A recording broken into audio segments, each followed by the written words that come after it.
Please welcome everyone to the Whatcom County Ferry Advisory Committee first meeting for 2025 on January 22nd at 6 p.m. at the Gathering Place. I would like to call the meeting to order, and I will call the roll. Janice Cottrell here. Rich Fry. Pam Gould here. Diane Harper here. Todd Legacy was unable to attend, but he did send a note that I will read later. Carol Lamb here. Tom Philpott. Catherine Stornick here. And we have one unfilled position. So this is our full thing. We're going to please stand for the flag salute, and then we will have a moment of silence while we all take a moment to bring our best selves to the discussion tonight. I pledge allegiance to the flag of the United States of America and to the republic which stands one nation under God, indivisible, liberty and justice for all.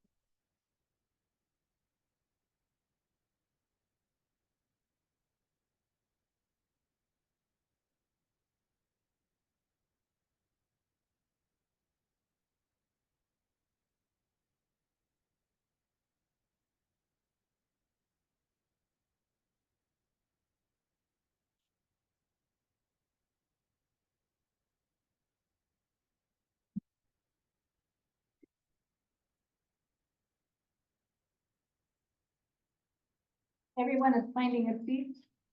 Well, I would like to give a hearty welcome to our full contingent of Whatcom County ambassadors. We really appreciate it. Ferry Master Gary Poole is here.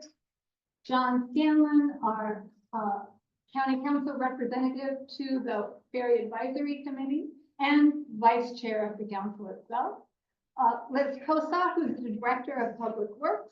Jed Holmes, who is the Public Affairs and Strategy Manager for the Executive Office. Paul Sidhu, our County Executive. And this is the first time at our meeting for our new Deputy Director, Ali Finucci, who was hired this summer and comes to us from the Seattle City Council and brings a wealth of background and experience. So thank you, Ali, for coming. We're going to begin with our committee business briefly. So everyone received the committee received a copy of the agenda. Are there any changes that anyone would like to make to the agenda? Yeah, I would like to add a few questions for the new vessel and docks subcommittee. Great. We will add that under committee work. A report from the new Ferry and Dock subcommittee. Thank you. We'll add that in. That's any other changes to the agenda from the committee? That's what we're asking. It's from the committee. Changes to the agenda from the committee. Anyone?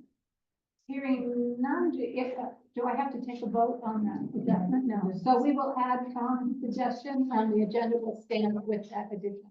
Thank you. The next order of business is the minutes from the November 20th meeting. Everyone received a copy of those. Is there anyone that would like to make an amendment to the minutes? Any committee members? Thank you. The minutes will stand as submitted. Thank you, Catherine. Okay, so the first order of business under the committee work is the Whatcom County Council, at our request, helped our committee by readjusting the term limits. What had happened when the committee was first started was 5 members were set to term off this year, which would be a very unsteadying thing to happen to the committee. So they readjusted some of the terms. Rich Fry is stepping off. Diane Harper is stepping, his term is finished. Diane's term is finished, and Todd Legacy's term is finished. Both Janice Cottrell and I had our terms extended 1 year, so that now 3 people will term off each year. And we thank the council for doing that. Because they did that at the last council meeting, new members will be appointed to fill the 3 people who were leaving at the January 28th county council meetings. So there've been a number of great applicants, and we really appreciate everyone who's going to step forward for their community. All righty. So there has been a lot of discussion about fairs, and we will have a fairs update. I just gotta note that, ma'am. Pardon me? I had note that last item. Absolutely. Hi, everyone. John Scanlon. I'm one of your at-large members of the county council. I checked in with council staff today on the applications. Oh, We do not currently have people who've applied to the unincorporated mainland spot right. or the mainland spot that anyone can join. So if anyone has friends that wants to take the boat over once a month, like Janice and Yeah. Carol do, They get a free fair. they get a free pass to come over. Highlands night is a beautiful night. Prettier as it comes over. I had hoped that there was one person that was maybe gonna I apply. don't have them yet. So if anyone has any friends you'd like to invite to apply, the county website has the place where you can apply. And that might also be something to send out to the community. Yeah, Next and I door. think I did do that in an earlier email to Brown Betty to everyone, but we can certainly do it again. And I know Myra's been trying to get people Yeah, too, so. yeah, but we've yeah. reached out to a lot of friends and people in the community to Janet. There's a long-standing odd number now. No, Carol. Oh, and Carol too. Oh, you're like an honorary islander now. Yeah, anyway, so all of you, thank you. That'd be super. So if anyone applies by Tuesday night, 6 p.m. is the council meeting. If they've applied, we'll take up their applications Yeah. then. If no one's applied, we'll just keep it open and then take You up the can appoint applications me as they or come in. that day, But the applications aren't, there was some question about that, and I checked with Jill Nixon, the county, and that person that administrates that. And the applications are open, so yeah, the off-island both things are open, and so is the on-island one. We have a number of people that have applied, but anyone can still apply.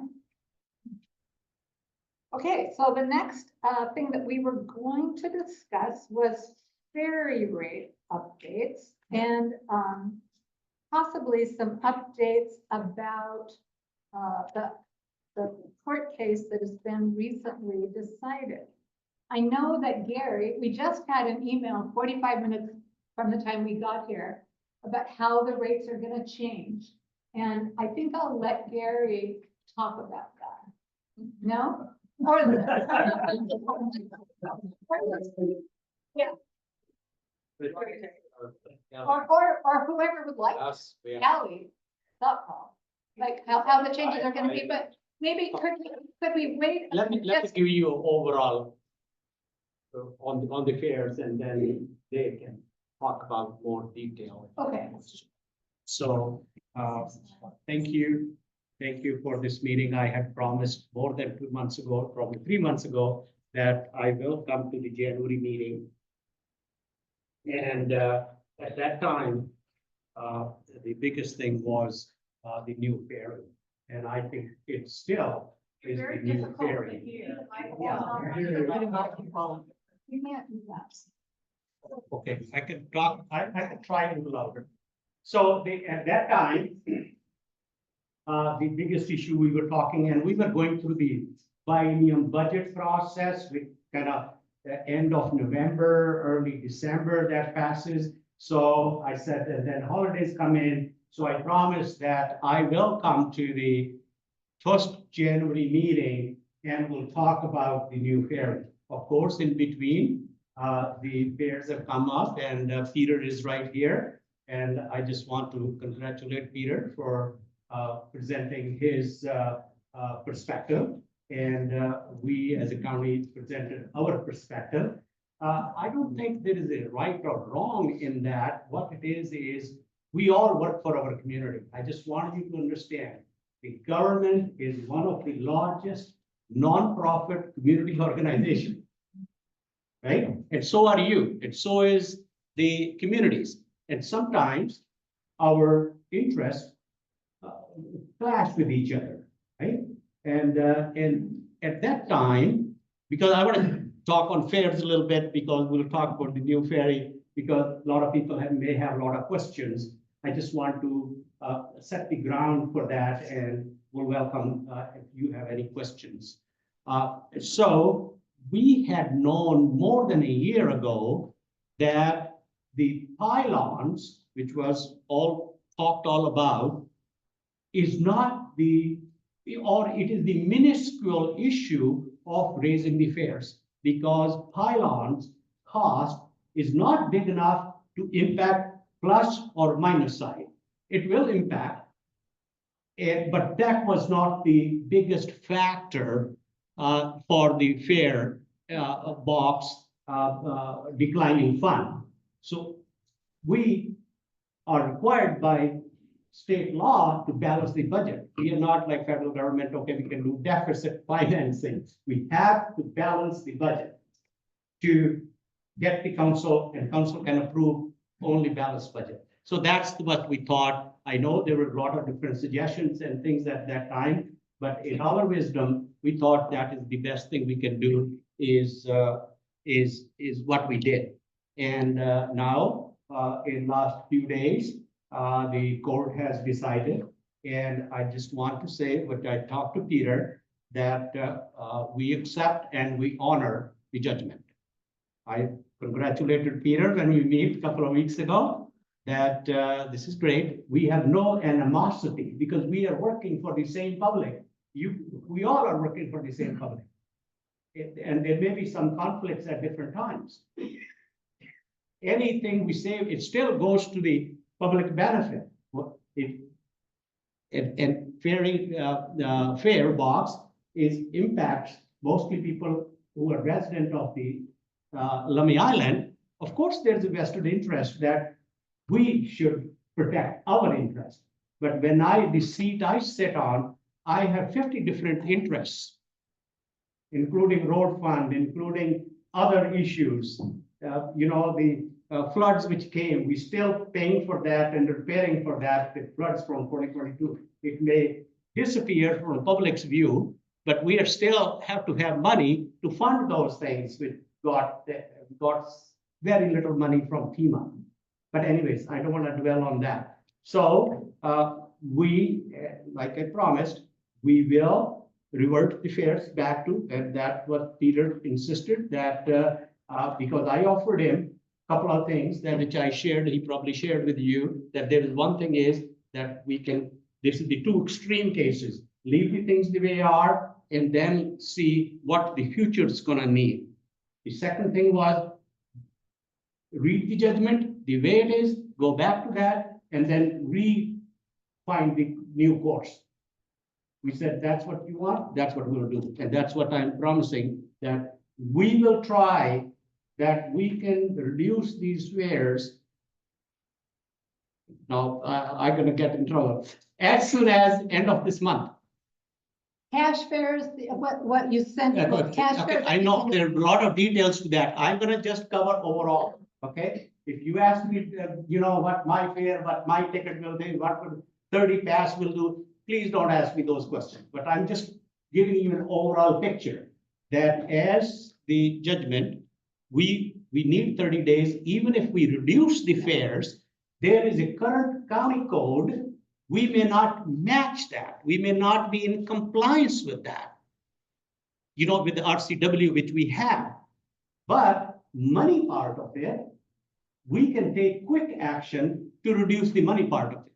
But we still have to print the tickets and all this and honor the tickets you guys already have and give you exchange that old ticket with a new ticket. If it was, you have 10 trips left, maybe you will get 15 trips now for the same money, okay? We do not think it's practical to work with each individual and exchange money back and forth. Here's $20 refund, you go buy, give me $20 back for a new ticket. I think the money which has been collected from June 1, 2024 will be, it's already in the fare box. Money we took from January 1 is also in the fare box. we will credit whatever $483,000, I don't know the exact number, we will put that money into the fare box. We have applied to the state for motor vehicle fuel refund we get. We don't know they will get it or not because state is also, we have a new governor and we have $12 billion deficit. We don't know. But if we do get that refund, whatever the share of the fare box is, will go into the fare box. I just wanted to make it very clear. There's no shenanigans here. We are not trying to hold this there, oh, because of this, we will do this. We will just give all the money back, and that's where rightly belongs, because that's what the judgment is. We'll respect that, we honor that. I want you guys, everybody to know that.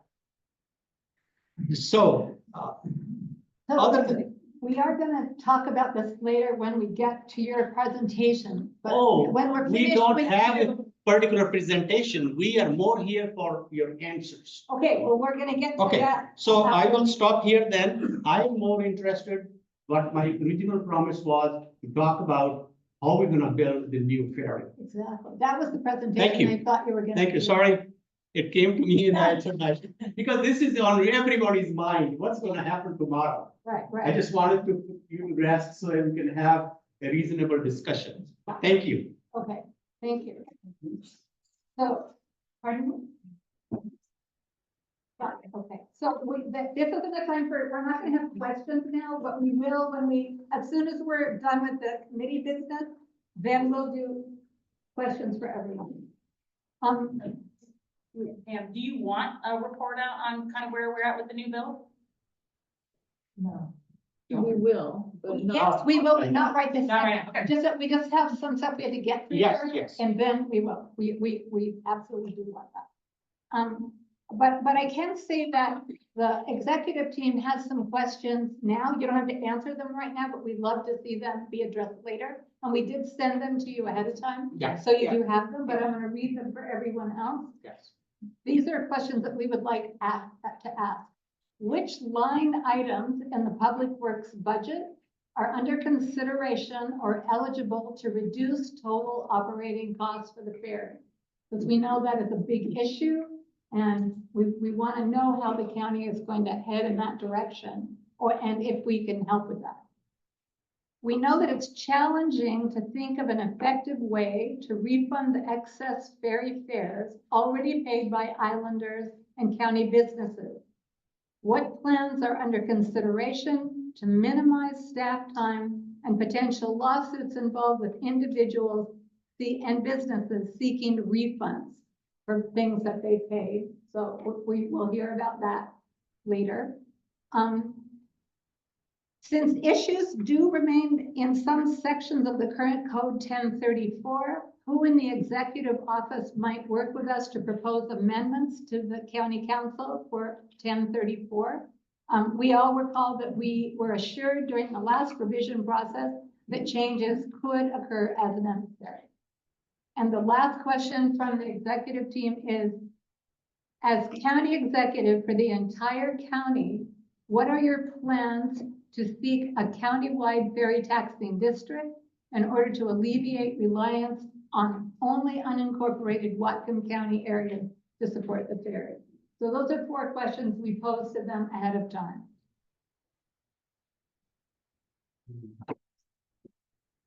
Yeah, we're doing that next. Okay, so we do have 3 members that are outgoing, and I gave them each 2 minutes to make some comments about the time that they have served.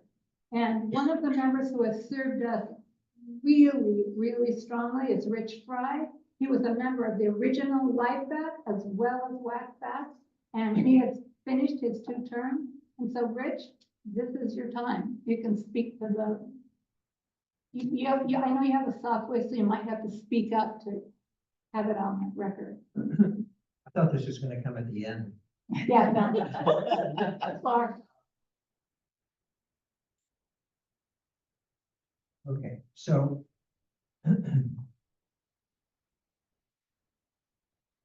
I think about the time that I've spent on this committee. And I think of all the people, and all the committees that report to the county. And my general feeling is that They can't hear you. many of us, Rich, could you stand up and maybe face the majority of the people? Thank you. Madam Chairman, you speak, maybe you could stand up and project a little more. Sure, we Thank can. you. We will not get Rick's comments on the board. so. My biggest disappointment from this whole process for a lot of years is that people on these committees put in lots and lots and lots of hours. And more often than not, when we get to the county council level, we appear to get completely dissed, as if we didn't do any work, as if we're judging people off the street, as if we didn't put in all that time. So that has been extremely disappointing and endlessly irritating. So I would ask the county and the members of the council that whatever committee it is that's reporting to you, listen to these people. They put in a lot of time and effort, and they may know things you don't know. The second thing is that this business with CARES, this is the first time this has happened. Between 2007 and 2011, CARES increased something like 800%.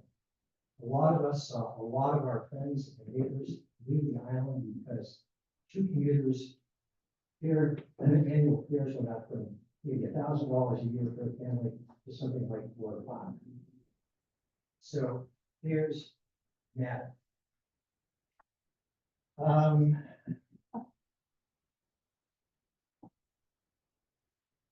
I want to echo some things other people have said, that I think where we are is, I think the Whatcom County Ferry, I think the Lummi Island Ferry, in particular, are overtaxed, let's see, undertaxed actually.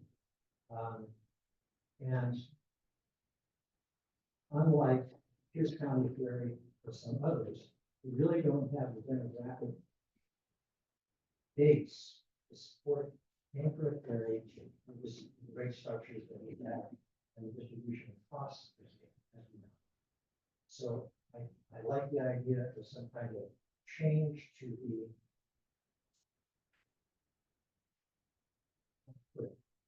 the broader base, either some money from the state, or some money from the feds, or some money from change the taxes around in some way so that more of the county is responsible. There are any number of other alternatives. But any notion that you can raise fares endlessly and still have the ridership you need to pay for ferry is not going to go. For that, it's very relief not to be having to do this.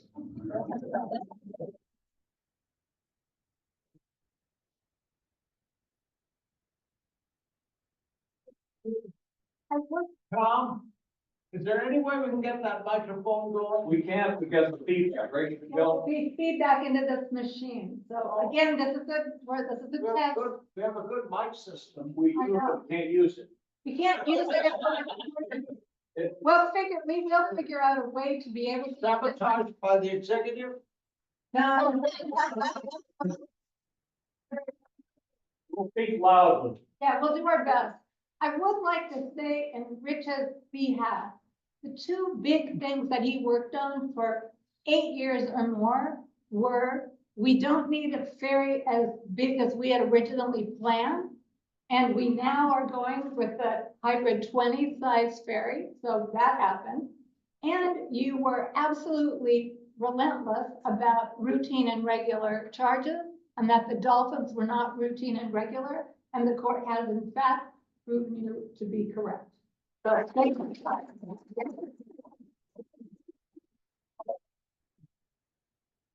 Hooray, Rich. Exactly.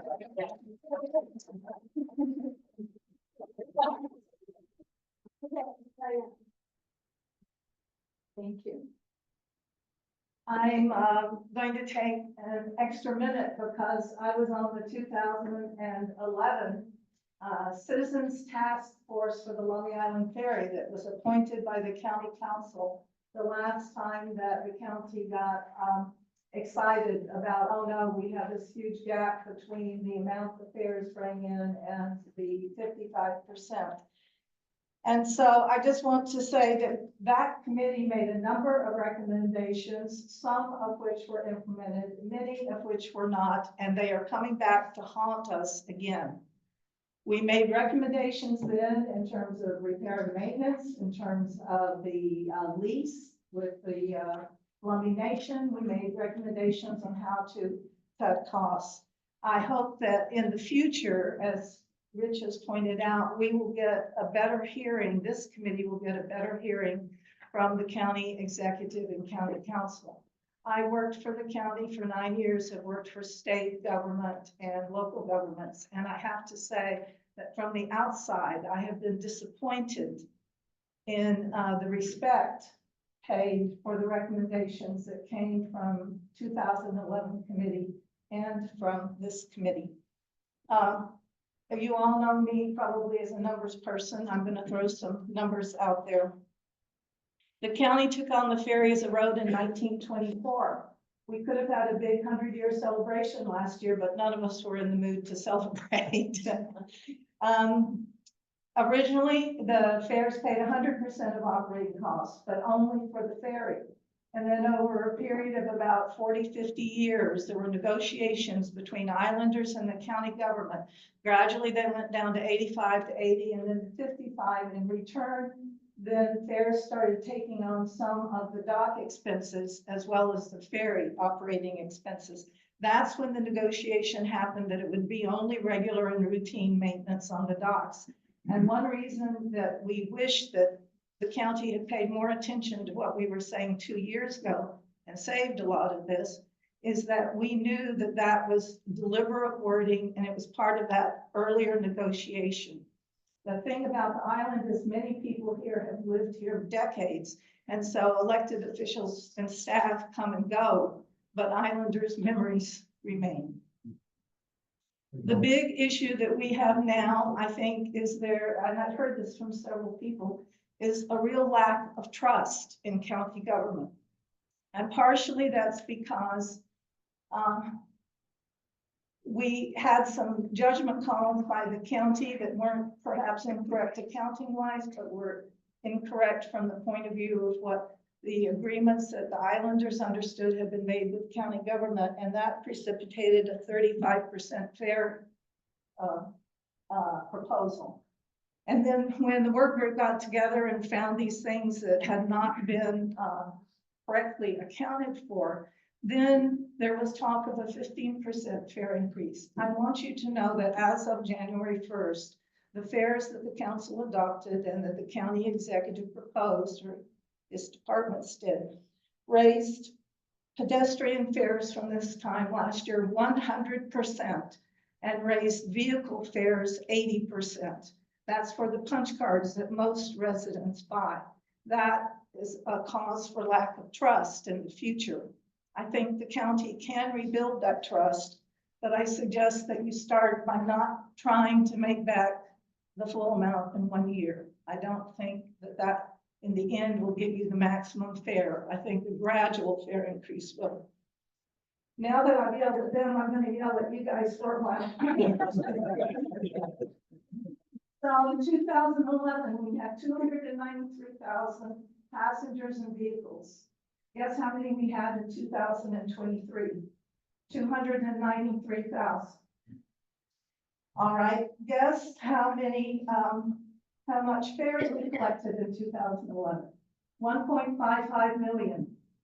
Guess how much fares we collected in 2023? 1.4 million. Why did it go down? Probably more people were buying punch cards. The state rules on who could get a needs-based pass also changed, so there's more needs-based passes. All right, now guess how much the Seattle CPU went up between 2011 and 2023. the consumer price index. Okay, 52%. Guess how much our fares went up from 2011 to 2023? 0%. We got hit with the $1 capital surcharge in 2021, but our fares staying the same while everything else that we pay for goes up. It's not tenable. We're just faulty in believing that we need to be able to continue to pay what we have paid in the past. And my last comment is that it strikes me as totally unfair that half of the houses on the island are seasonal. And yet, even though those houses may generate only a few trips a year, those of us who work and commute, those of us who have frequent medical appointments, the people who live here year round are carrying the freight for those houses. And so I am a very unpopular minority in promoting the idea that we need some sort of property tax. And I liken it to our electric bill. It does not matter if you don't use a single kilowatt, you still have to pay to be connected. We have to pay. Every property on the island is only worth something because we are connected to the mainland. We need a connection charge as well as a ferry fare. And thank you.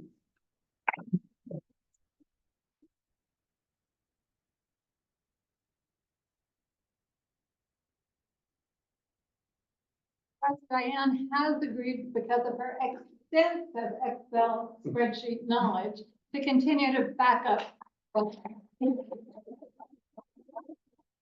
Our last member who is stepping down this year is Todd Legacy, who you all know, he's been here for two terms, and he is a member from Incorporated Whatcom County. He is not able to be here tonight, but he sent a message that he would like me to read. Stand up. Oh, yeah. Thank you. To the Lummi community. I have appreciated the opportunity to serve on the Lummi Island Ferry Advisory Committee and subsequently the Whatcom County Ferry Advisory Committee. I am not seeking reappointment. I'm so sorry I am unable to attend the January meeting because of a conflict. Thanks to everyone involved for the welcoming environment. I will be continuing to serve Whatcom County in my current role on the Ethics Commission and in my new appointment to the Whatcom County Board of Equalization. Best regards, Todd Legacy.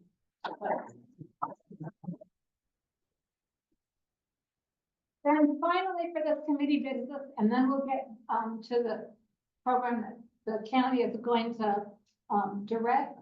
We have a brief in memoriam section. One of our really well-known islanders who's been at practically every ferry meeting for who knows how many years, Jim Dickinson, has passed away recently. And we all knew him well. He spoke at nearly every meeting he was at. And one of the people at the county that knew him very well was Roland Middleton. Roland worked with Jim from the time he started with the county almost 40 years ago. And Roland sent some words that he would like us to read. So Tom is going to do that. Roland says, I met Jim in 1989 when I first started with Whatcom County. Jim was developing some property and I was tasked with reviewing the road construction.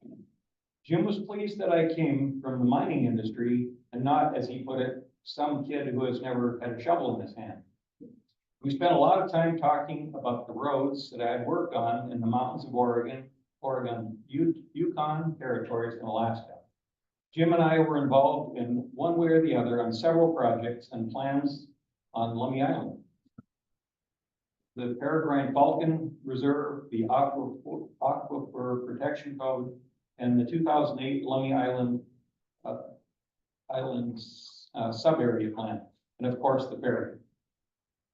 Every different reiteration of it.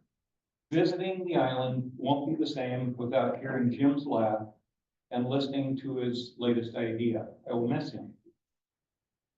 And to that, I'd like to add a few words. Jim has been a friend of mine for many years. He gave much input to LIFAC and WACFET on matters pertaining to the ferry operation, maintenance, and replacement. He served a number of terms on LIFAC, and he put forward many important questions. His extensive working knowledge with vessels and the maritime industry were important to our understanding of ferry service. We got to know Jim while supporting his ad hoc committee on the used interim replacement ferry. Although these suggestions were not implemented, the size of the ferry was ultimately dovetailed with the level of service that had been proposed by KPFF, which is the 34-car ferry. The current edition of the tome outlines the many facets of Jim through a number of interviews with his family and friends. His sense of humor, inquiring mind, willingness to have conversation made Jim a colorful member of our community. If you'd all agree with that last statement, colorful member of our community. We'll miss Jim and all he contributed to our community. Unless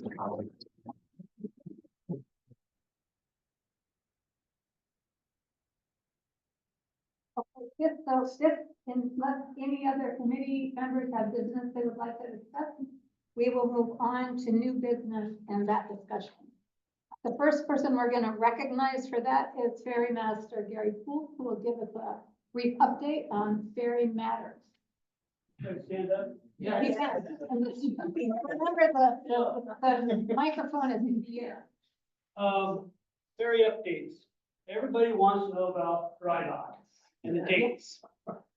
As of right now, we have our scope of work figured out.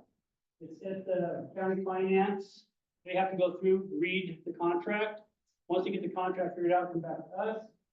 I don't have a hard date on that part of it, but we are stipulating in the contract that the ferry will be back in service no later than May 18th.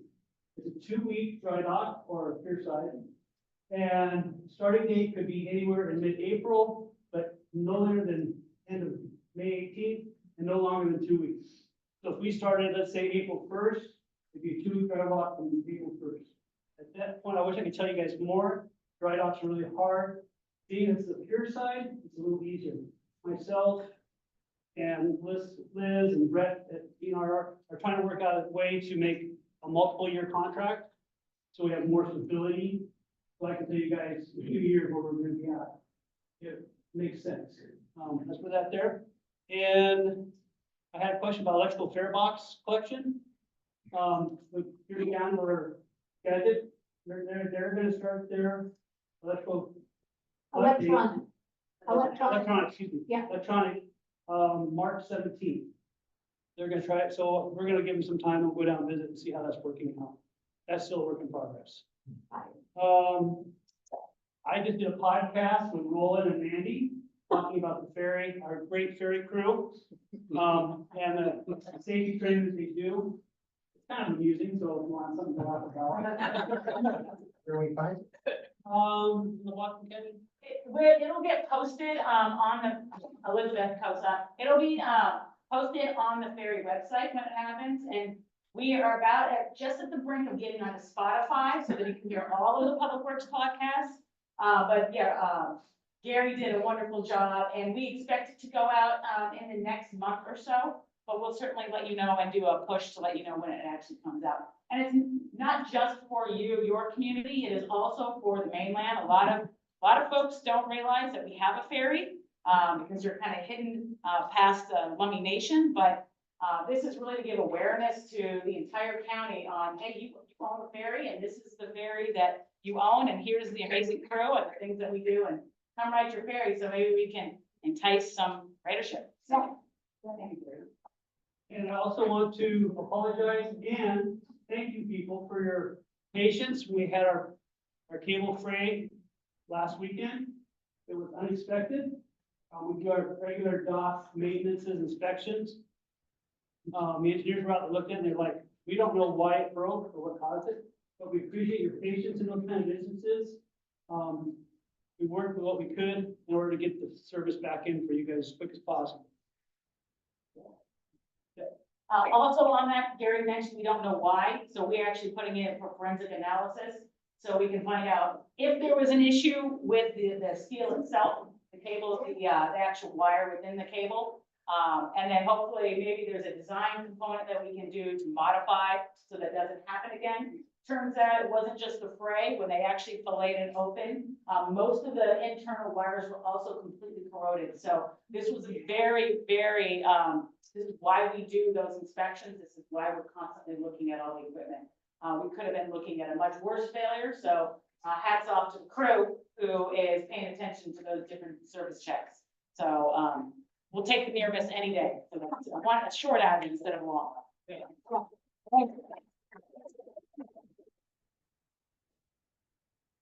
Great. So at this point, we're going to turn it over to the county to take questions, to make statements, to talk about funding the new ferry. This is your part that you asked for, and we'd like to try to finish this by 7:20 so that we have time for open public session. But this is the part where people will be able to ask questions unless you guys are going to do a presentation and follow that. So I think what we will do, the questions Pam read to you, which was sent to us a couple of days ago in advance, that thank you very much for doing that, because otherwise you come here, you are saying, okay, I didn't think about this. Yeah. And it's always very helpful. And I think that between Elizabeth and Ally, we can give you an overview of the new ferry funding and where we are, what are the issues facing us. It's been a midway change of the game, that 34-car ferry, which we started in 2015. I was on the council for 5 or 6 years and then became executive. Of course, COVID came in between, it shut down everything. And then we looked back at inflation and everything, the $50 million project became a $90 million project. And that's what made us rethink this thing, because this is not possible. Even with the federal grant, it's not possible for us to spend $90 million. Where are we going to get the money? We don't have the capacity to borrow that kind of money just for one ferry alone, right? So, and that's why we took back. It took us a little time. I'm very thankful to the council that when we gathered all the information, and of course, council gets new members, and they need to get to speed for the last 10, 15 years, what has been going on. And council considered that, and they had to change the scope of the ferry, the scope of the project. And they accepted the presentation we made. And of course, the suggestions came and were accepted by the advisory committee that this is the right course of action to go in light of what we are facing. So that's where we are. What we are doing now, right? And I think I will just let Elizabeth start, and Dad, please. Okay, so with regard to the funding first, and Ally, you're gonna correct me if I'm wrong. So let's start with the RAISE grant. So because we did a scope change, we had to notify MARAD, that's the Maritime Administration, that's what that stands for. They're the feds that are overseeing the RAISE grant and making the approvals.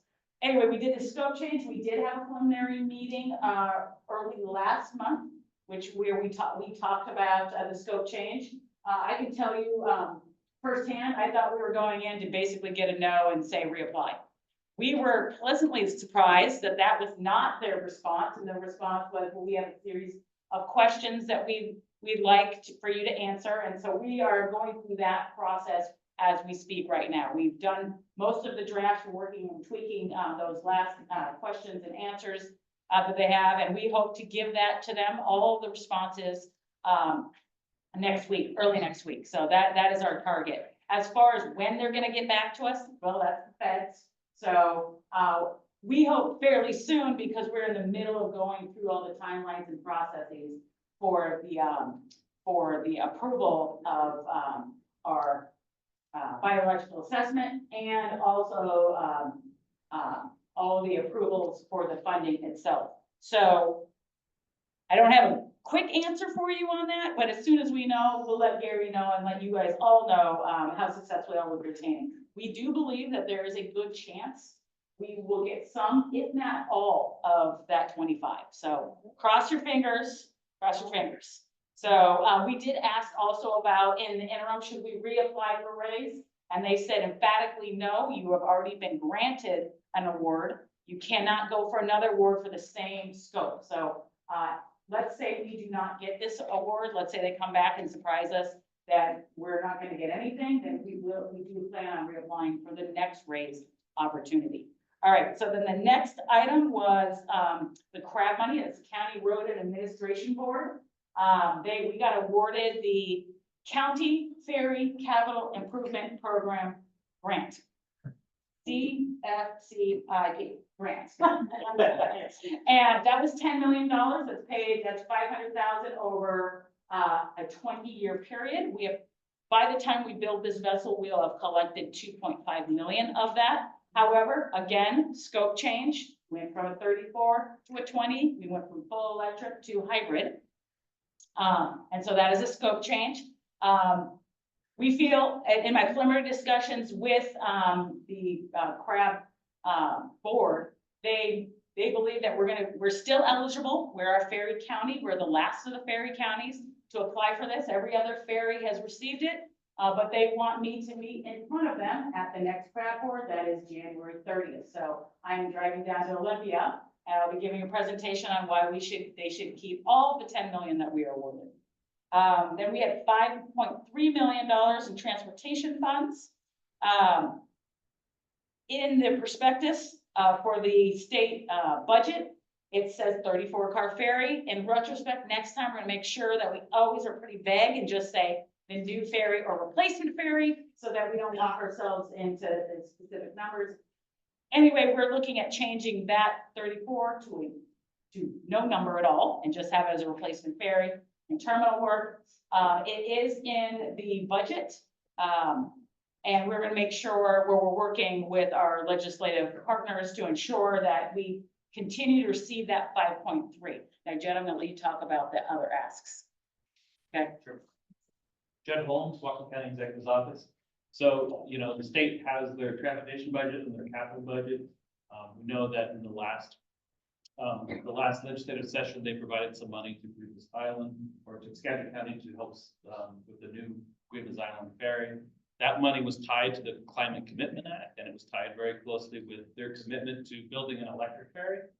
And now they're also in a similar position with Whatcom County and looking at cost escalations, and they're revisiting that. In our conversation with state legislators, they've been telling us Climate Commitment Act money is reserved for climate-friendly projects, and going back to a diesel hybrid might not qualify us. We may not be eligible for that. And Skagit County may, not that we presume what's going to happen there, but they would have some risk involved if they change the scope of their project as well. So we're going down there with some asks both for the transportation budget and for the capital budget to see whether the dock side work or some of the boat work itself, and to see if we can get some state money to help support that. It's a real challenge. I think that all of the budgets are under pressure, transportation budget in particular, because our behaviors in terms of buying fuel has changed, and we're getting a lot less in sales tax, the gas tax. The state is collecting less of that. Less of that is available for projects like that, and that's what's been typically funding the transportation budget. So just want to make sure expectations are set with regard to how much we can accomplish when we go down to Olympia and ask for money.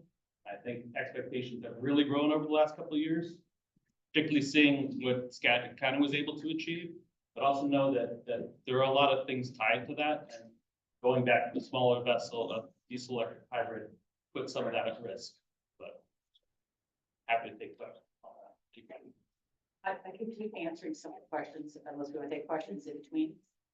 The only thing is, I believe Tom had some questions from the Ferry and Docks Committee that I failed to have him answer, that you guys did all get already. We have but- answers. But the community hasn't heard what they are. Okay. Then we're good. Okay, the first question is, the state of Washington has already committed money to our new ferry.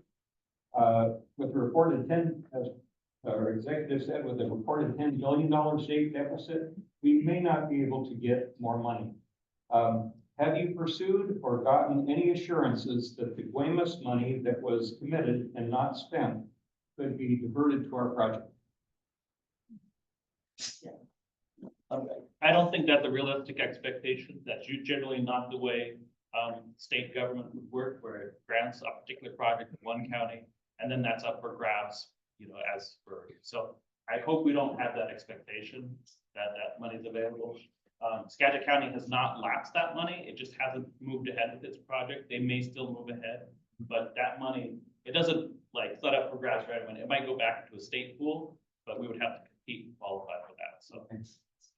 Follow-up question on that. We're in a biennium, which the first section has just started, and then in July, they get into the next biennium. Is there a chance that when our July 2025 date comes and goes and we don't have the funding in place, that this legislature in Olympia cannot act fast enough to meet our deadline?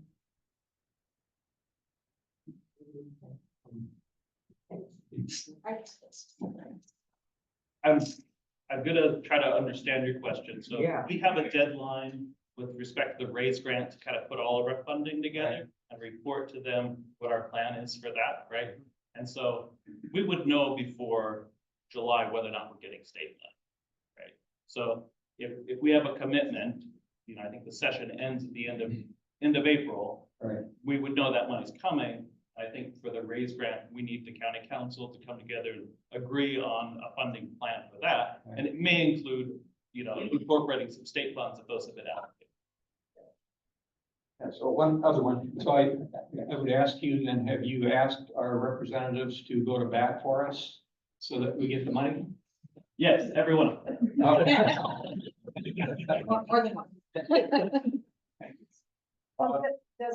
if we contact them? Any support is always welcome, Yes. anytime. Yeah.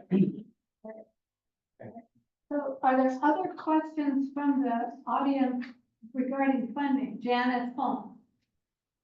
I have a question. Thank you for coming forward because then we'll pick it up on. Yes.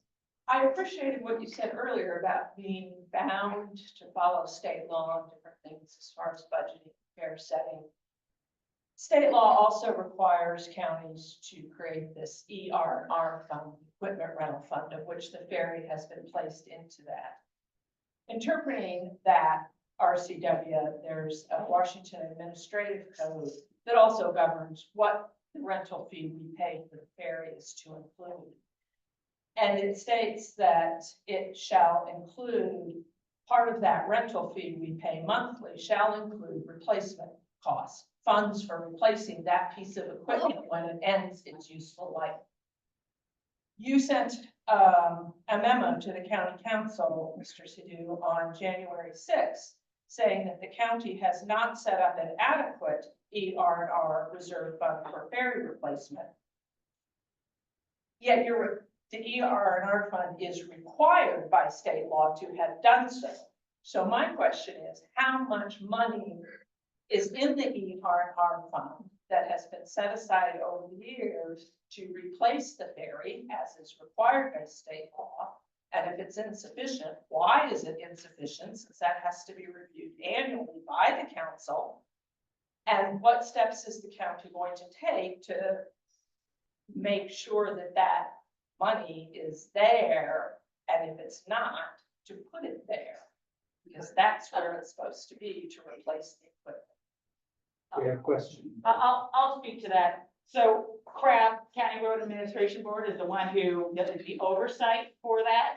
If we were to incorporate a $50 million ferry into the ER&R fund, the rental rate would probably triple. And that is not attainable since 55% of it is paid by the users. So that being said, we have left it out. CRAB is aware and we are working on this, and then moving forward, we'll look at how we would incorporate into ER&R rate. So it would be very much detrimental to the users to actually add that as part of the replacement, especially since the equity or what is due now is the full cost of the replacement. So that's not attainable. And so we haven't asked nor pushed anyone to add that to the actual rental rate. So while it doesn't follow that, CRAB is fully aware that we don't have it as part of our rental rate. You're not following state law. Can we feel confident that once we do get a replacement boat, that will be remedied? Yes, And that the replacement money will start being put in from day one, like it should have been when we got the chief? yes. Can I ask a follow-up question? Okay, so, On Janice's question to Liz? yeah, Liz, I just want to be clear that I understand what you said. So the E&R fund has no replacement money that has been set aside at all? Not for the ferry. So let me explain. Just because, yeah, okay. So ERNR does all of the rolling stuff essentially, and the ferry is considered one of those. And all the different departments pay into that.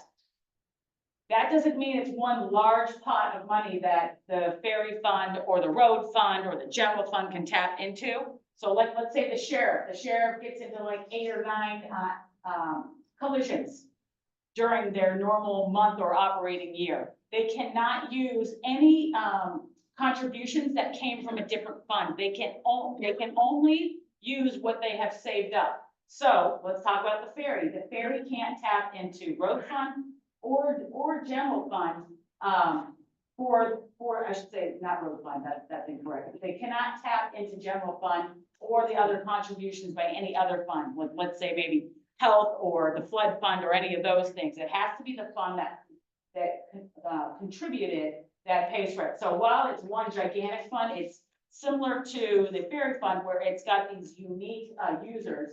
And one user can't benefit from another. So while the ERNR fund may look large, what is available to the different assets is based on what those specific funds pay for. Is that helpful? One more very brief follow-up to that. Is there any type of administrative record, memos, analysis, where the decision to not set aside capital funds in replacement funds in compliance with regs was discussed? I don't know. I don't know. I don't have the answer to that question. Let me add to that. You have a very genuine question. There are legacy mistakes in the government. And I'm the first one to admit that. Because if you look last 50 years, how many councils have gone through, how many county executives have gone through, and how many directors of public works have gone through. It's not something that we are trying to hide. When we found out, did that. I will give you another example. When I became county executive and we were planning for new buildings, of course, the same thing comes in depreciation. You have a building, you set up a depreciation fund in private, and here we call it ERR. It's no different, right? And Whatcom County does not have any depreciation for buildings. So when we want to go and build a new building, $50 million, you have to start funding from $50 million. You have to find it. Our county courthouse, several $1 million worth of building. And the contractor built the building in early 2000s, actually before that. And the outer shell of the building started leaking 10 years later. The warranties have gone, the contractor is gone, the county executive is gone, and so are the council members. And when I was on the council, we were given that if we don't stop this leak, the building will get bad. So we looked at it, there was no money to go to that. Okay, there's a building replacement fund, right? Yeah. So there are things. It's a matter of all of us together. Finding faults is very easy. Point fingers, you made a mistake, you made a mistake. The solution lies among all of us. And this is another big thing that now when we have to do a new building, we have to look for new money at that time. So what I proposed, and which council agreed to, that every year we should put $1 million into a new fund called Capital Buildings Fund. And with the financial difficulties we've been having and the COVID we've been having, we have been able to do in last 4 years, $1 million. That's all we've been able to afford, because you got to cut somewhere to do something. So it's a long process for assets which are 40, 50 years life. You cannot replenish that in 2-year budget. But the thought has been there, it's been realized. If you think purposely somebody didn't want to do that, I don't think you will find records for that, but you will find a omission. Nobody thought that this would be needed.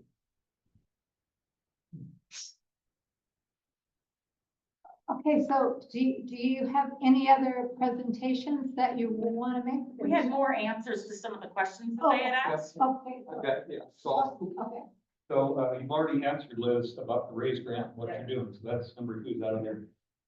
Assuming funds, are, oh, sorry. Assuming, funding is in place by the July deadline, when might we expect permits and dock work to begin? And then what is your hope for timeline for the new ferry service to begin? Sure. So, talking with our construction engineer, James Lee for the terminal, we're looking at the summer of 2027, provided all the permits come in like we want. And then we anticipate the boat will take around 18 months. That will coincide the construction of the vessel at the same time we're doing the dock work. And then the goal is the terminal work will be completed in winter of 2028. And then the new ferry service would start shortly thereafter. Thank you.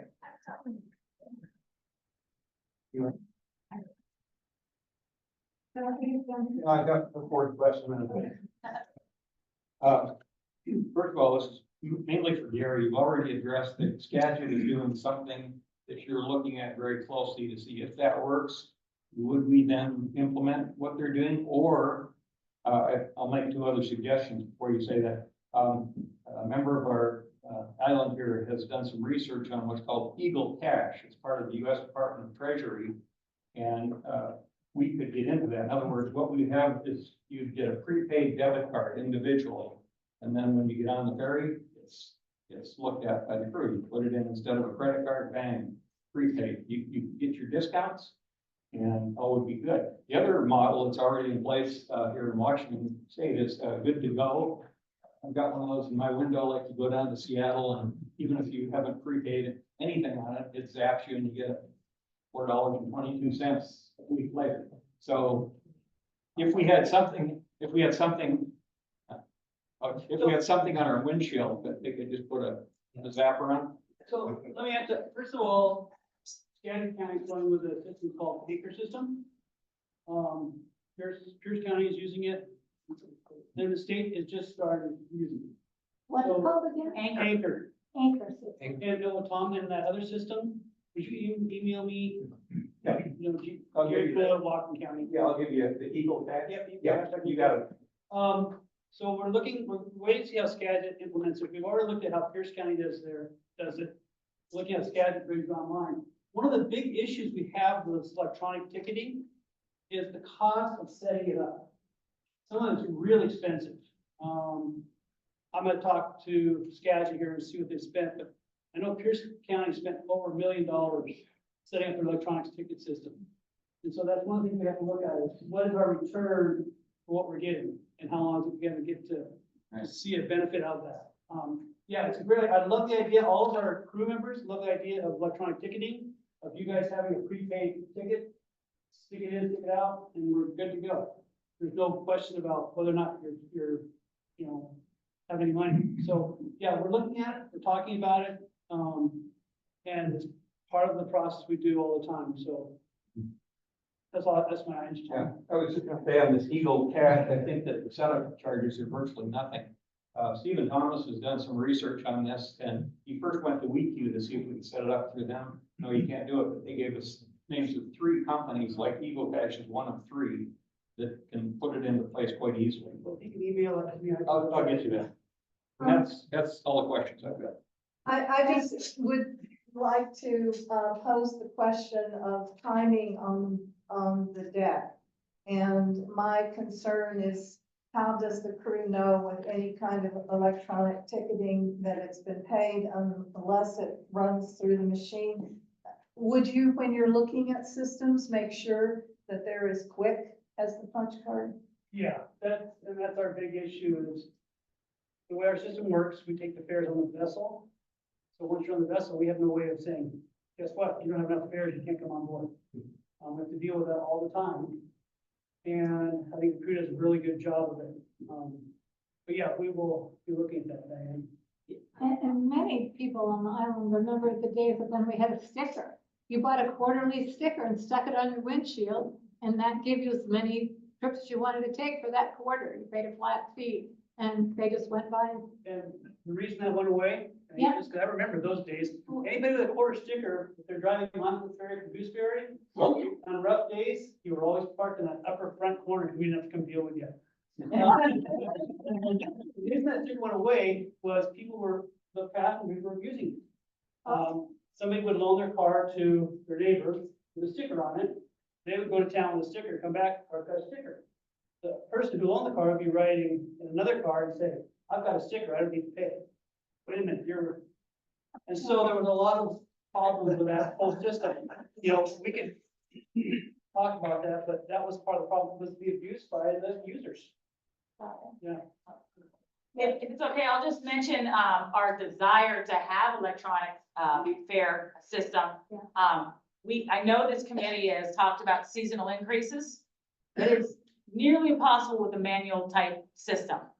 However, an electronic fare system allows for easy changes, pre-programmed changes, and so there's definitely a desire to get to that so that we can implement some of the ideas the advisory committee has brought to our attention in the past. So it's not a lack of wanting to try those new things. It's that doing that manually, there's no way to quickly pivot. I mean, we're seeing that as anytime we do a fare change, it takes us over just a month just to get it printed and vetted and embossed, and ensure that we don't have theft problems. And then we also have to update our automatic credit card swipers on the vessel itself. And so that takes multiple days. So to be able to pivot for seasonal changes isn't possible with a manual type system. That's why this is so nice. So excited to hear from you, Tom, about maybe there's a cheaper system out there that we could capitalize on. Yeah.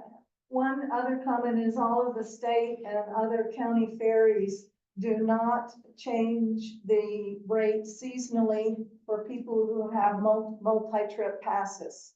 And so the proposal has always been to change the rate only for the cash fares seasonally.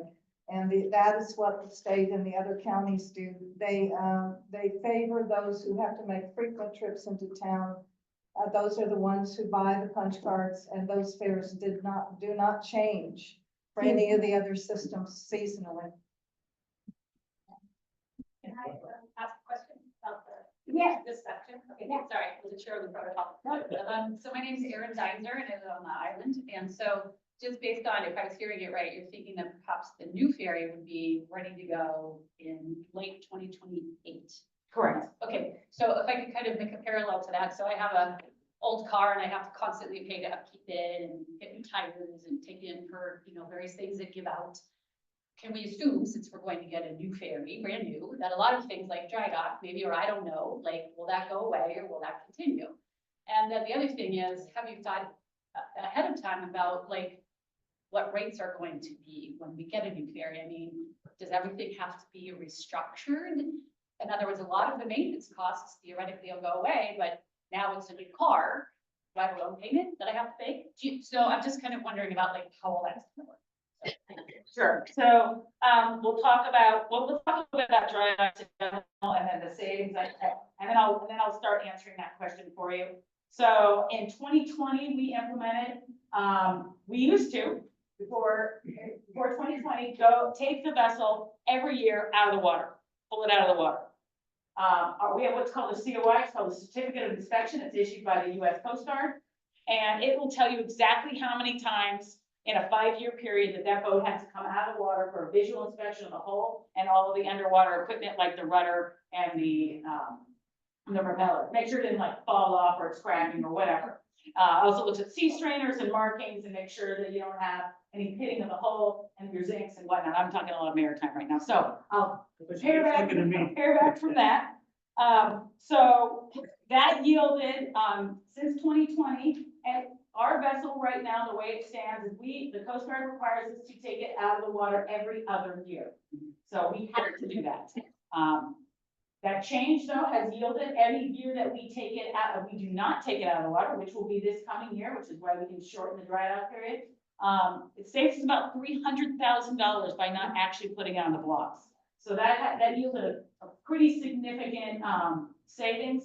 I had done analysis at one point when I first got here that over the time between the time I started 5 years ago and from the time that we replaced the vessel, we'll have saved over $1.5 million just by not pulling the boat out of the water. So that's what we've done so far to try to make savings. Because one of the questions is what are some of the line items we're doing to save money? That is one, we're seeing real results right away. Plus, if we can shorten that period of time with the dock side and save some of the bigger work for the dry docking, then we can shorten that period and potentially not lose as much revenue. So that has like an added benefit by doing that. But your answer for the new vessel, it's called the U-Wild Underwater Inspection in lieu of a dry dock.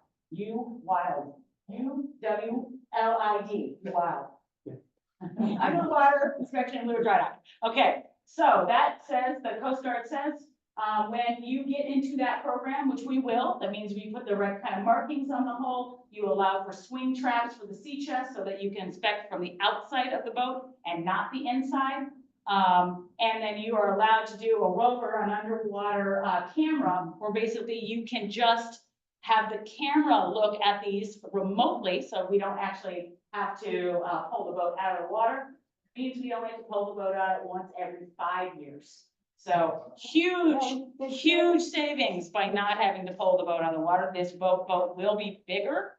So when we pull it out of the water, it will be more expensive, but if we have to do it less, that's an added overall benefit to the cost of the system. Like any new piece of equipment, we don't expect a lot of maintenance or repair to occur early on, but as the vessel gets older, we can expect repairs and stuff to come up. To answer your question on we're looking at adjusted rates, we haven't even started looking at that at this point. So as of right now, we do anticipate that the cost will be hopefully around the same. So just on cost real quick. Yes, go ahead. Okay, just to show you guys the differences we've had to deal with in the last 3 years. So in 2022, a pier side dry docking like we're gonna have now, it's almost exactly the same scope of work. It was about $309,000. The estimate for this dry dock, same scope of work in 2022, is almost $600,000 in 3 years. So that's what we're dealing with, inflation. It's just really, working really hard, I'm working hard, trying to get these costs down, but yeah, that's what we're dealing with. I just wanted to show you guys that disparity, what we've got to deal with. So it's kind of global. Rick. Wait, can you speak up? It's kind of global in the marine industry, isn't it? Yes, and Since COVID. right, but it's something we're having to deal with. It makes it so, you guys talk about keeping costs down and what we have to do. That's part of our problem, is that this stuff is racing so fast in front of us. In order to get a vessel that's reliable, and the Chief is very reliable, it's a good vessel, we've done a great job, even with our change in tactics. And it's still really difficult to keep costs down. Do you want me to answer more questions about line item? Or you want, Sure, is yeah. that another Yes, section? I would love to know that. Okay. All right, so the question was line item, what specifically are we looking in our budget? So through this biennial budget process, I looked at every facet of public works, and Ferry is one of those. And we did, we looked at every line item, and I think we made cuts almost in every operational line item within the ferry fund and pretty much all of the road fund in general. On the capital side, I made 18% cuts, and on, the operating side, this is all of Public Works, that includes the ferries, operating, did about 18% cuts. And that was just to get us through the biennium. And then we're gonna do some more look. I know we've talked about it several times. We do have to look at service. I asked Diane earlier if there was any history on any kind of analysis in the past. So we're gonna want that information from the advisory committee. That'll be super helpful. Just so you know, the big drivers on operational cuts are labor and fuel. So labor has a direct correlation to our wonderful ferry crew. And so we need to be very cognizant and very respectful as we look at strategic surgical changes that, because we're talking about people's lives that we will be affecting. So that doesn't go without this whole negotiation process. So I can't just out of the blue, just say, we're not doing X, Y, and Z. I actually have to negotiate those changes. The window for negotiation is open this year, later this year. So that will be in conjunction. So the question is, why haven't we done something sooner? Well, because there is a significant labor component, and that all has to be bargained through the process. So that's one of the things we're looking at. There was one suggestion from the task force, which was that, and they measured how much fuel they saved by during a run where there wasn't a double, you weren't in a rush, you could, go along slower. They would use a single engine to make the crossing rather than both engines. And they measured how much fuel they saved. And I just wondered if you ever operationalized that. We run the boat a lot of times on those slow periods, one engine slow, because the deck crew doesn't want to stand around deck, doesn't need to rush, so that, but just to let you guys know, the Whatcom Chief is probably one of the most fuel efficient vessels that operates in Puget Sound. We have 2 mains, 1 generator. We take on approximately 2,000 gallons of fuel every 2 weeks. If you do the math, that's about 120 gallons of fuel a day that we burn for a 20-hour day. Yeah. So if you put that per hour, it shows you what we're burning. It's pretty damn efficient. I burn more fuel when we go to Seattle on the long road than you do here in Wheaton. Thank you. All right, so thank you, Gary, for that. So Gary, we are rebidding our passenger-only service contract right now. So the last contract had 3 years on it. It is coming due, so we're really hoping we're gonna get some competitive bids. So maybe we'll see some competition, which would drive down that cost. So if you know any passenger only, or the contract is open for vehicle ferry, provided that they can fit into our slip and get vehicles on and off their vessel. During dry dock. During dry dock, this contract is coming open now. So if you know companies that might be interested in, so that we can have more competition and better bidding, that's an opportunity. But Yes, if sir. we can rent ferries from Canada, even if we can't buy Canadian ferries. I think legally you can rent Canadian ferries even if you can't buy Canadian. So that would be a question, because we carry US passengers, whether or not we are allowed to use them for public use off the Jones Act. I don't have the answer to that. I would have to ask our attorneys if we will be allowed to even operate a foreign-built vessel in US territory. Good question. That's a great question. The other problem is I don't think our crew applies. I do know that, Liz, so I do know this. Okay, so there's one question here, and then, Did you want me to finish these? yeah, items? totally, I'm just, Okay. and then we're gonna have open session starting at 7:20. Okay. We So can follow up in writing on some of your questions that you said that we didn't that get you to. haven't gotten to Yeah, yet. yeah. That, We can do and that. we'll be happy to share that. Oh, And Liz, if you have more after she asks her question, that's okay, and then we'll do open session. Okay, you just let me know what you want. Okay. So this is sort of a 3-part question. I don't mean to seem naive. I've been on the island for 6 years, half probably it's been here 30 years, so for years. One is my impression is that the ferry is the bastard child of the county. And I don't know why it's not incorporated. It's just part of the transportation of the county. It's in a marine highway.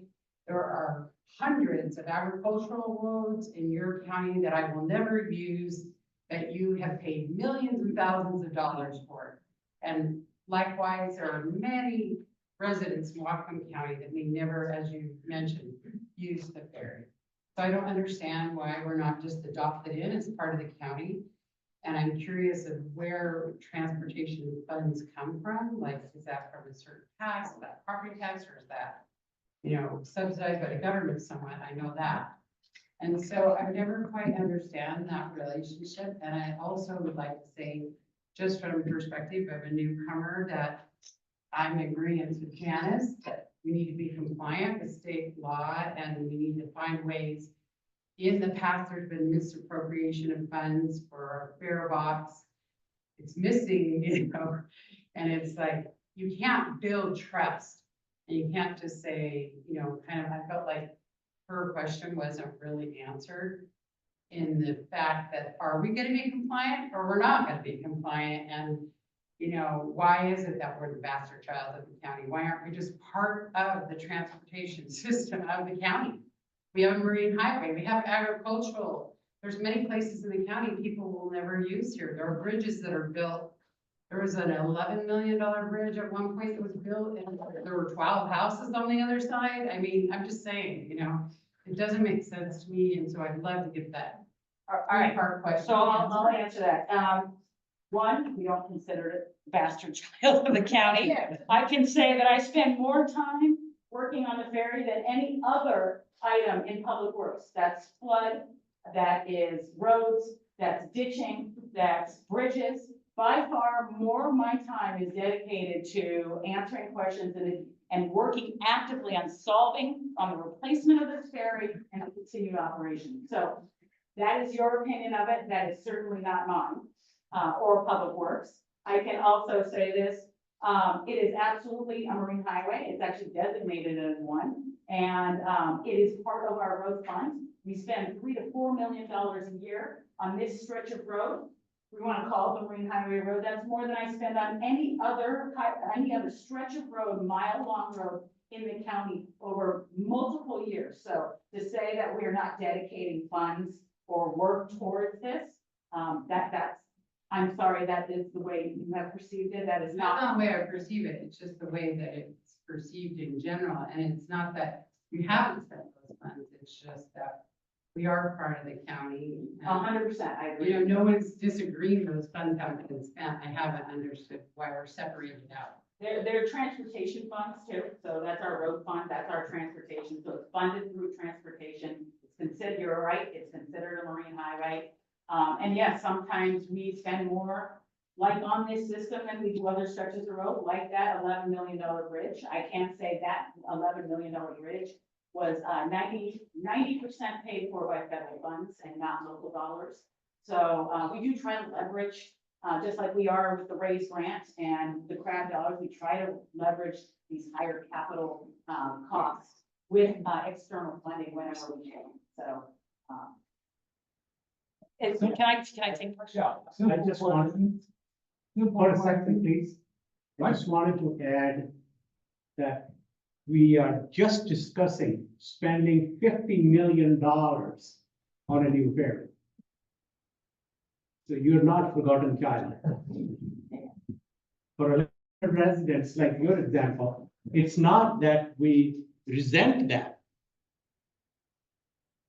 We are spending $50 million and $4 million out of $50 million total road fund. $4 million goes to ferry.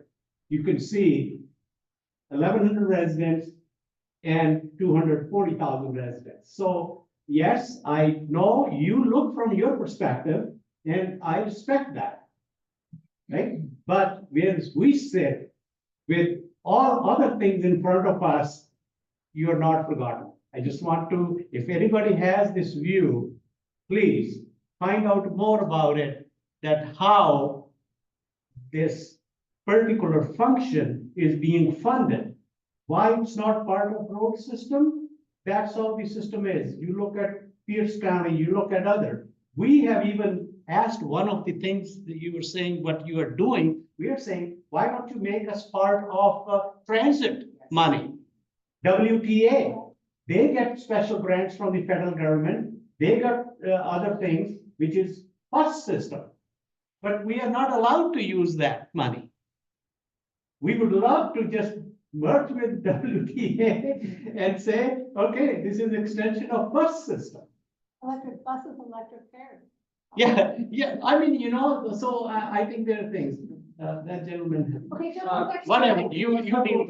Excuse me. We have to have time for open session. 5 people have signed up to speak. We're gonna have them speak, and if there's extra time at the end, then we will have them in. So please. No, he interrupted. Now, the first one, I'm sorry, sir, the first person that is speaking during open session, which is starting now, is Jim Thomas.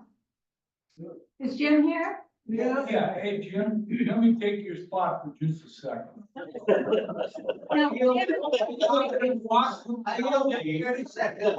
The ferry system, is Whatcom County transportation system. 55% supposed to go in from the ferry. WTA is Whatcom County transportation system. And I've heard 8%. I don't know if that's right. That's all I want. Thank you. I know, he's saying. Thank you, Jim. Thank you, Madam Chair. The open session speakers will each have 3 minutes, and then if we have extra time at the end, we'll open it for open questions. Jim, you can sit right there in that chair, that's what. Well, I'd rather stand here Okay. so that I can. Okay. You can look at me. Look at my beautiful profile.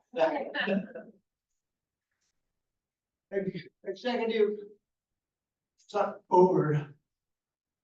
I have known you for many years and appeared with you recently at a groundbreaking ceremony for our beautiful American Indian Native American House of Healing at Western Washington University campus, which is now under construction. I'm a member of the design, fundraising, and construction committee of that facility. My name is Jim Thomas. I am a Tlingit Indian, thanks to Columbus, Yakutat, Alaska, and I have lived here many, many years. Thank you for hearing my voice at this important time. I do not pretend to know the law of governance or transportation. I cannot assume to speak with knowledge of finance related to the same, even though I've been president of industrial commerce in excess of $100 million of annual revenue. I rise as a 43, I wish I could say 43-year-old. As a 43-year resident of this beautiful Lummi Island, in appeal to you and your staff as members of humanity who exercise in your positions fairness, care, and compassion. I've heard some of that today, and that sounds good. I want to talk very quickly about our values. Many who sit here today are graduates of the very unique beach school, which is just up the road from us. As you know, Satpur, children are the precious stones upon which a community builds. We do not hide the fact that we are retired and an older community, so we treasure the presence of young parents and their children. They keep the doors of our little beach school open. Of late, as costs have burgeoned, our student population has dropped, and the children from Gooseberry Point at the ferry landing on the other side have buttressed our numbers to keep our school open. This school has been very successful for our children who have become members of this nation. They're medical doctors, highly skilled nurses who sang us celebrations. There are great construction and business owners right here in Whatcom County. and even a proprietor of a celebrated restaurant in the heart of New York. And a little big school performer in musical plays is now the vice president of Warner Brothers in Hollywood. She happens to be my daughter, but that's okay. And the list goes on. There are many children whose lives will be enriched because of this school and their young parents. Some families were attracted here because of the ability to work from home. But that is changing and families are moving off because of travel and commuting costs. If our schools should be forced to close, this island will become absent of young parents. Our school system will dramatically change, our social system will dramatically change, and no economy will exist on this island. So it's very difficult to compare us to what's on the other side. We are human beings. We also value our financial contribution to Whatcom County through taxes. A majority of our homes and properties are subject to higher taxes. But for those taxes, we don't receive the infrastructure of most communities in the county. Literally, all of our consumer spending is in the county and not where we reside here on the island. Those sales and other taxes hardly benefit us. Therefore, I assume our taxes benefit the citizens of the county. The county has no toll roads, yet we pay a hefty toll.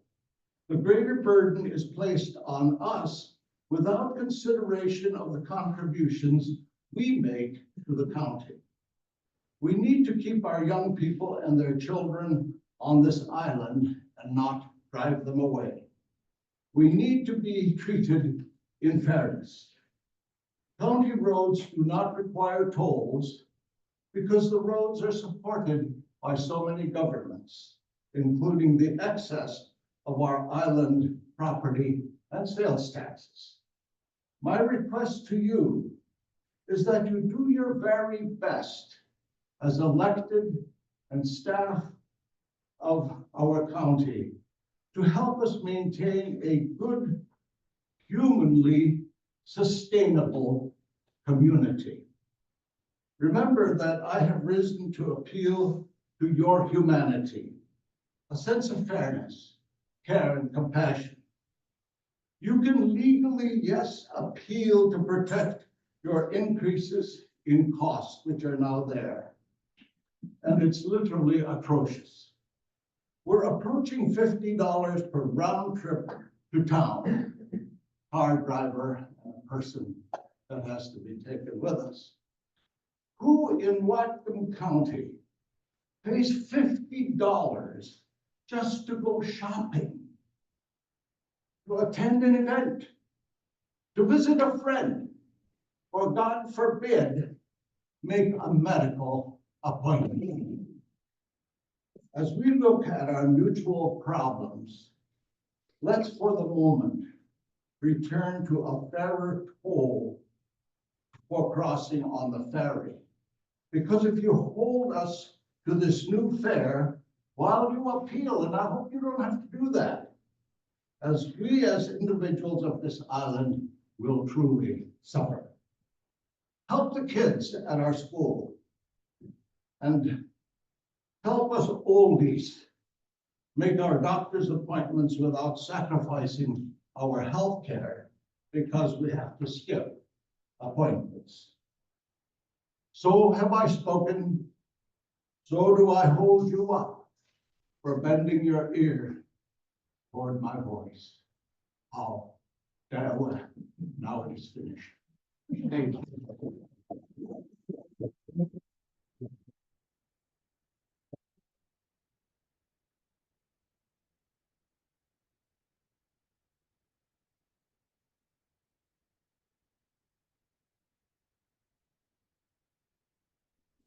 Now, let me address this Yeah, question.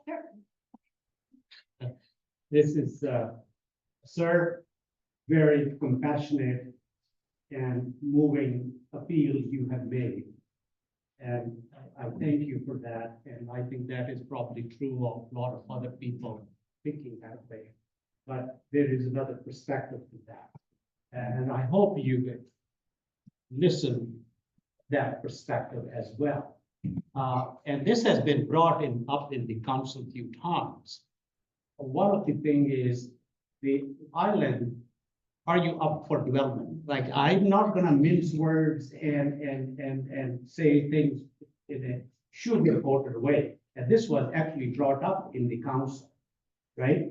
That one solution is your tax base, your people.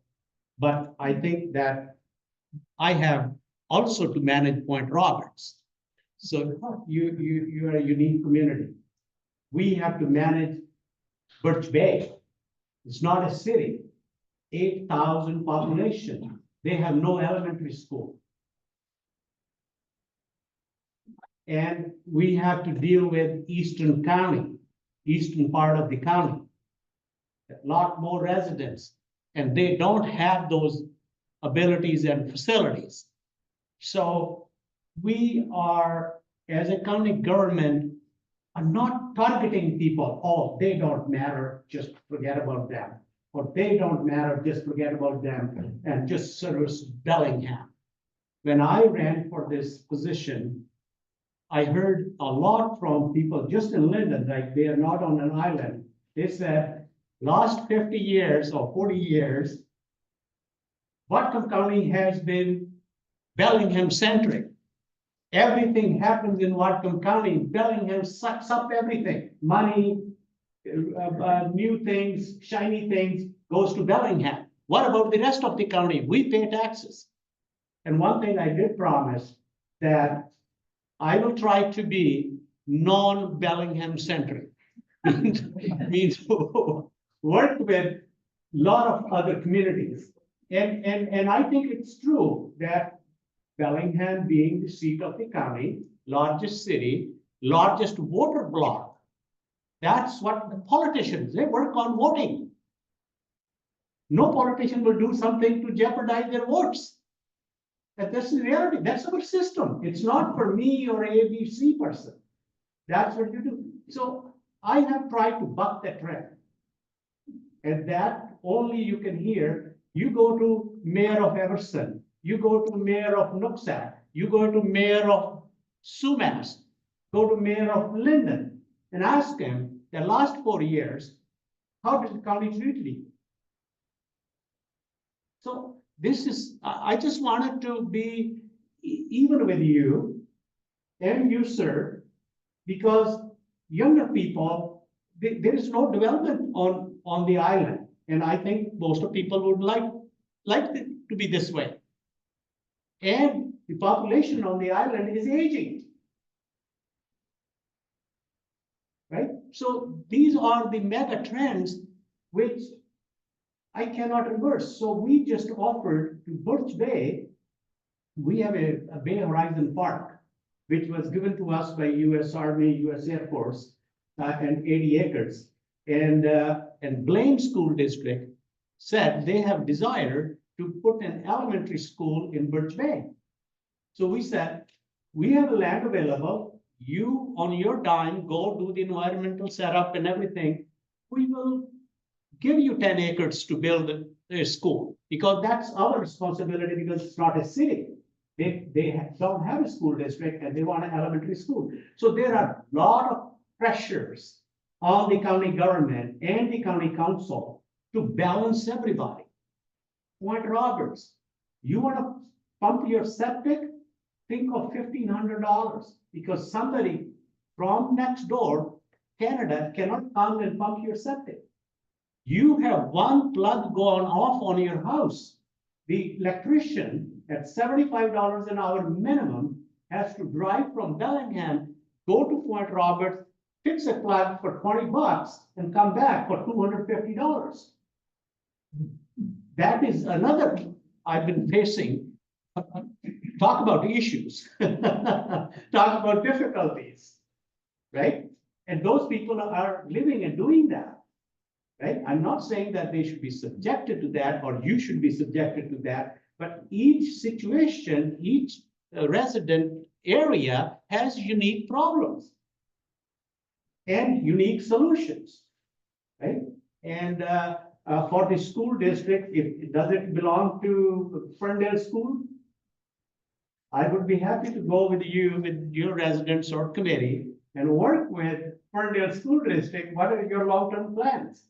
And maybe increase that we can do what we can do with the ferry. I don't know what we can do with the ferry, but if that is the thing, then more kids can come to this school, make this school viable. I don't know, but I just wanted to make you aware. There are a lot of different uniquenesses in just one Whatcom County. And where we sit, we have to look after everybody. People in Point Roberts are saying you're spending $50 million on a ferry. I get these questions. What are you doing for us? They said, why don't you make a ferry to come to Point Roberts? You know, during COVID, they were denied entry through Canada. And people had issue with medical issues, grocery, a lot of issues. We ran a ferry for 6 months, 4 people. We ran 3 days a week. We had a ferry going up passenger only. 4, 5 people on it, but we have to go. Sorry, I'll stop now. I just wanted to share with you. Thank you. This is, I've been coming to these meetings for many years, and this is certainly one of the most memorable, particularly Jim, for your remarks. Thank you so very much. I just have 2 points. One is to endorse what Diane Harper said earlier about the need for a Lummi Island special tax district. I think the analogy with connection charge for electricity is very apt, and I hope that the council will make this a part of the financing plan that is due tomorrow by June. Secondly, as many of you know, in the last couple of years, a number of us have been members of a work group on the ferry, and our chair has been Bob Anderson, who can't be here tonight, and he's asking me to read these remarks. My opinion, which I believe may be shared by the executive, public works, many council members, is that the real solution to a balanced ferry system budget is through establishing a countywide ferry taxing district. Single-digit fare increases, along with this new revenue, plus well-thought-out operating expense reductions, would create the stability needed to build the financial foundation which the future 20-car ferry will hopefully operate on. A ferry system that relies so much on ferry rider fares is not just a concern about the out-of-pocket costs for Islander ferry riders. It's about the potential reduction of island property values and thus tax revenue. It's about the added cost for service providers and products that will further burden county residents. In the end, it's not about hitting it. It's about not hitting a tipping point with fares that will erode the very character of Lummi Island, producing a death spiral for the community and thus the county too. Please get to work now in establishing a countywide ferry district to be in place hopefully by 2026. Thank you. Thank you.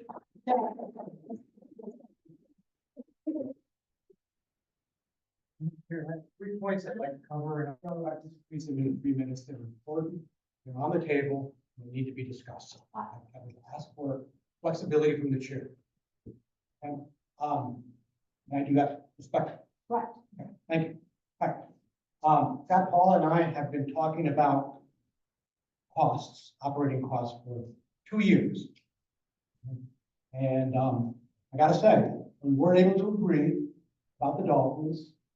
Rich Fry, the person who brought this issue to the forefront, got me involved in it and started the whole thing. And we could not agree. So we got to the point of having to go to court, because that's what the courts are for. And reasonable people civil society cannot arrive at an agreement, then the courts get involved and they resolve the disagreement. So we went to court on two issues, the dolphins and the Thailand lease. The dolphins were worth $781,000. Went into the fair price. Thailand's lease, $2.9 million. And went into the fair price between 2011 and the date we filed the complaint. And that's accruing at the rate of $200,000 a month, a year, $200,000 a year going forward. I will say that with just a few minor little moments where that Paul and I got impatient with each other here and there, no hard feelings. Our interactions were always civil and I think well-intentioned. You know, I think that the lawyer representing the county was very collegial and I was very glad to litigate with you. County responded forthrightly to my discovery requests. And I asked them a lot of questions. I got thousands and thousands and thousands and thousands of documents that they produced to me.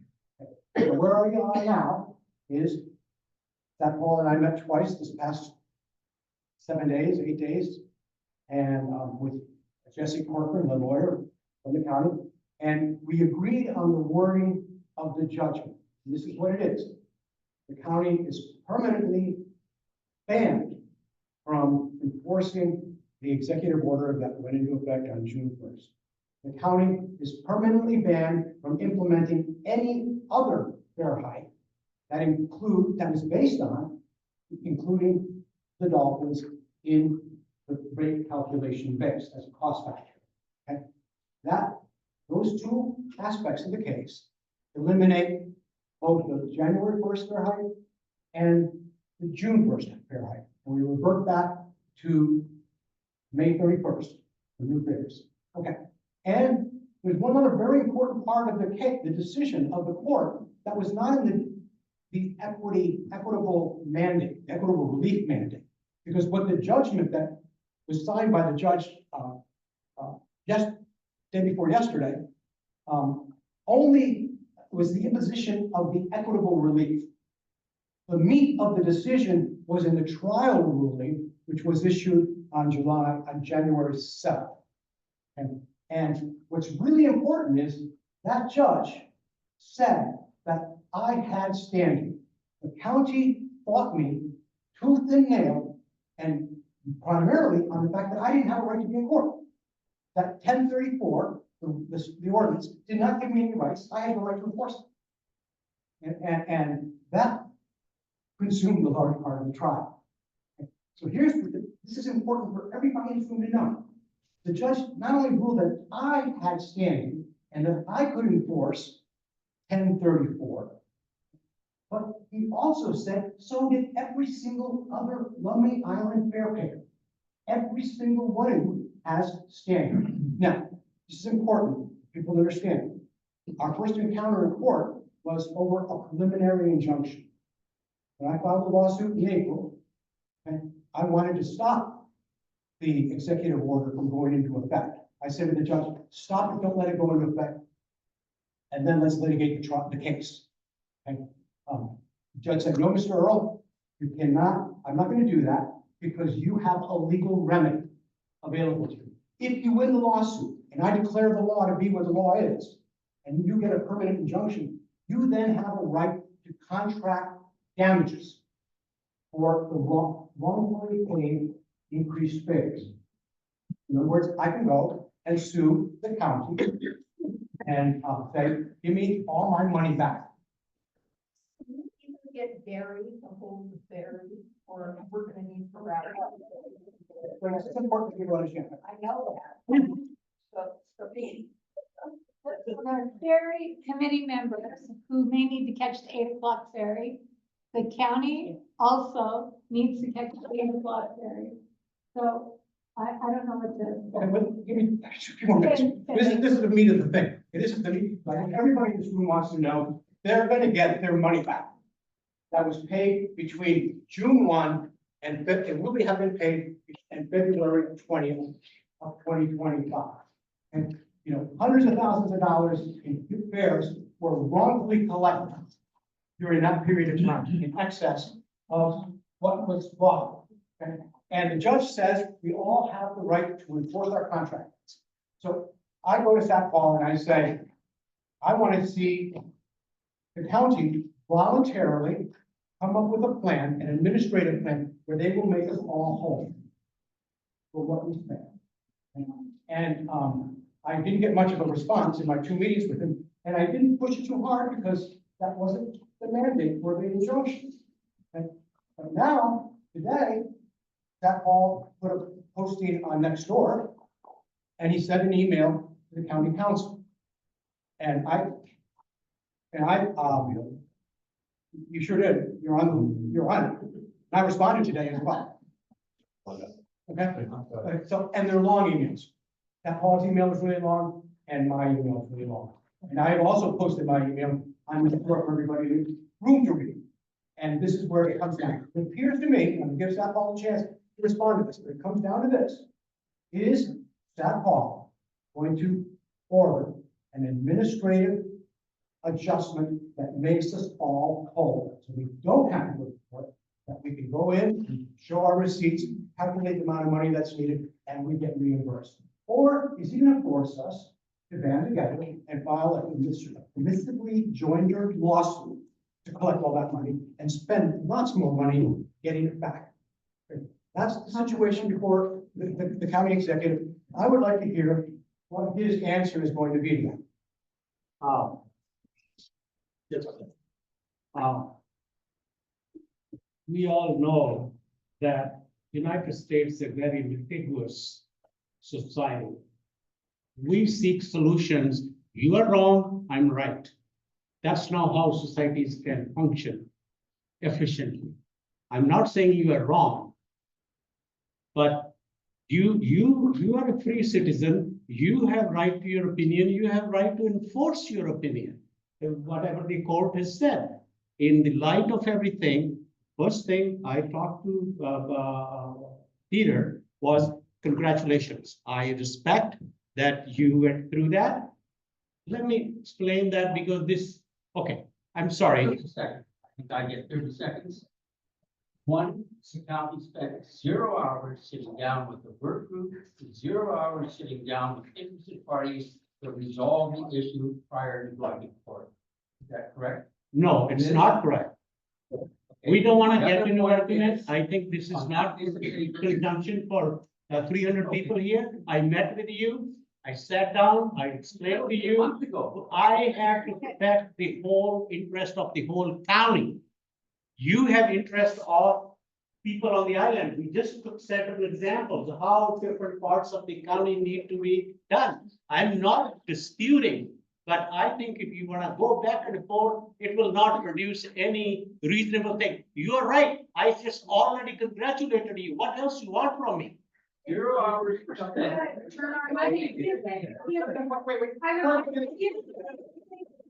would like to bring this meeting to an end. Thank you. It is time for the county to leave for. We get an answer first. Can we get an answer first? You are welcome after the meeting. The meeting closes to talk to Flag Hall all you would like. Yes. Thank you all for coming. Thank you.